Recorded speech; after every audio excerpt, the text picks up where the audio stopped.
こんにちは、デシマルと申します。このチャンネルでは、主に歴史分析の新しい手法について解説しています。前回は、私たちが正当性というものをどう生み出し、なぜ人々はそれを守ろうとするのか、その構造を読み解くための枠組みとして、正当継承学、通称 SCSP を紹介しました。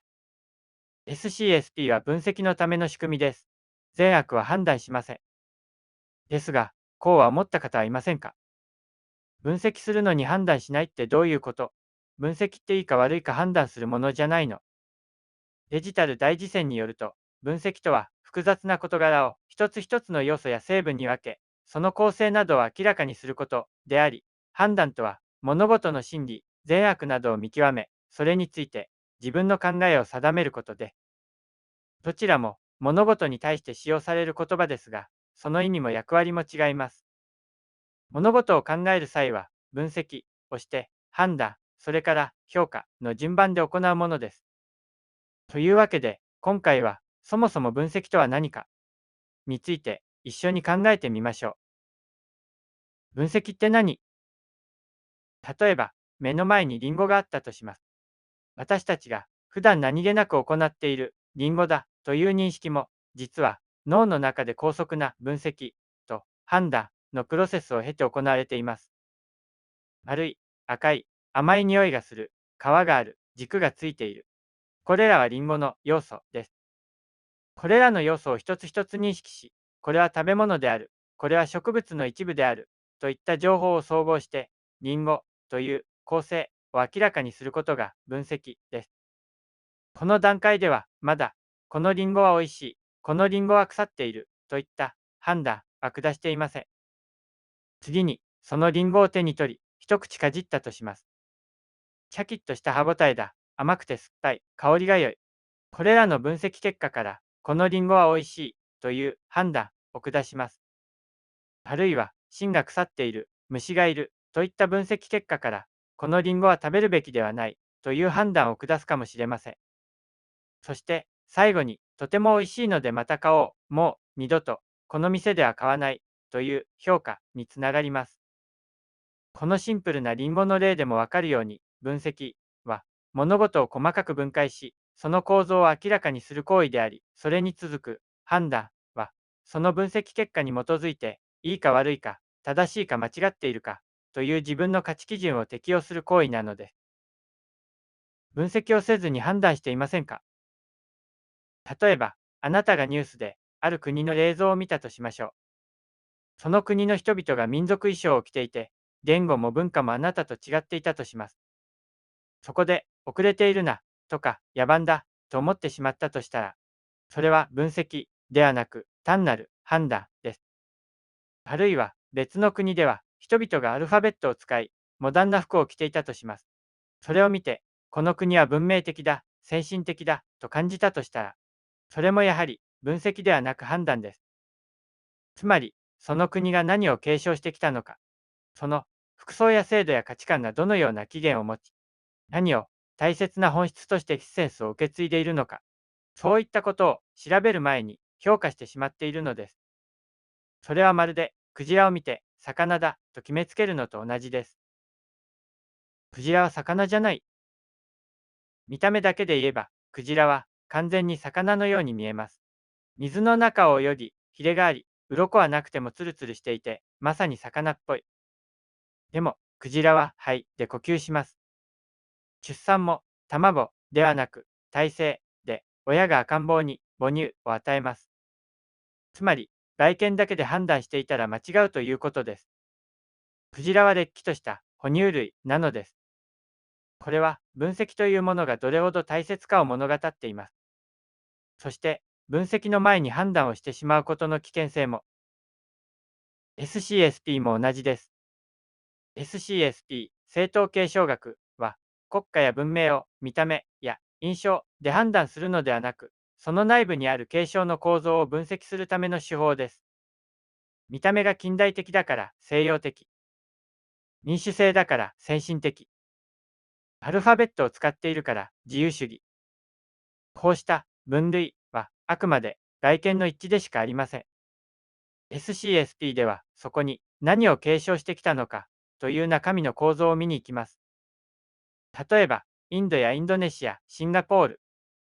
彼らもアルファベットを使い、近代法に従い、民主制で統治され、モダンな服と建築に囲まれて暮らしています。キリスト教徒もイスラム教徒もいます。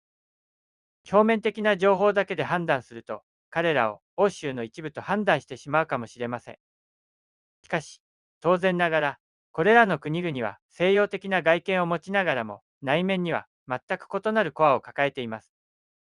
SCSP では繰り返しこう言っています。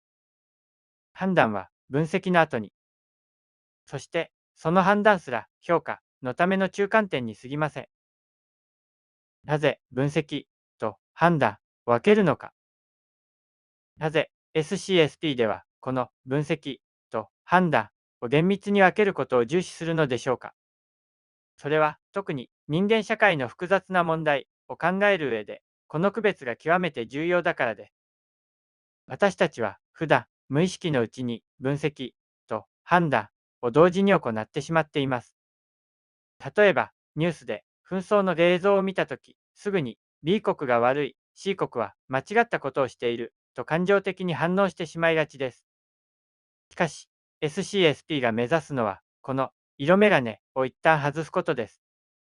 もし最初から B 国は悪だ、C 国は間違ったことをしているという判断を持ってしまうと、その国の行動や歴史を分析する際にも悪という結論につながる要素ばかりを探し、都合の悪い事実は無視したり、歪めて解釈したりしてしまいます。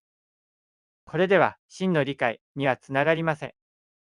SCSP はまず、関係するすべての当事者の声や正当性の主張を善悪のレッテルを貼らずに、ただその構造を明らかにすることから始めます。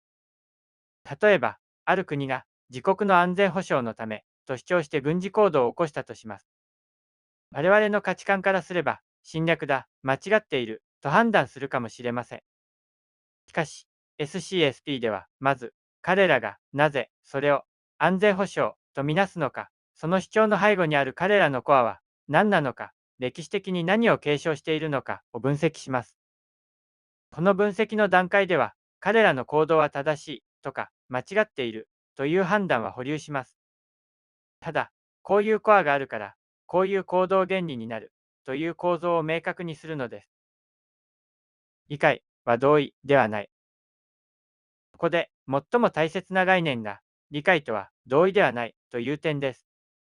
私たちは相手のコアを分析し、行動原理を理解できたとしても、その行動自体に同意する必要は全くありません。分析によってなぜそう信じるのかが分かっても、その信念があなたの価値観と相入れないものであることは十分にあり得ます。理解は相手の論理や背景を把握すること。同意はその論理や背景を受け入れ、支持すること。これらは似て非なるものです。SCSP が提供するのはこの理解の道具です。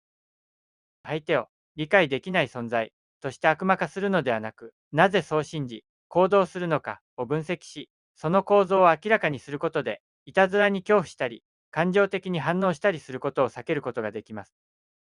分析と判断を切り離すことは SCSP を用いる上で最も基本であり、かつ最も難しいことかもしれません。しかし、この訓練を積むことで、あなたは感情に流されず、物事の本質を深く見抜く力を養うことができるでしょう。分析をせずに判断や評価をする危険。ここで少し強い言い方をします。でも大切なことです。あの動物は役に立つから分析しよう。あの動物は見た目が気に食わないから分析は不要だ。あの動物は役に立たないから分析は不要だ。あの植物は役に立つから分析しよう。あの植物は見た目が気に食わないから分析は不要だ。あの植物は役に立たないから分析は不要だ。あなたはこうしたことをしていませんか？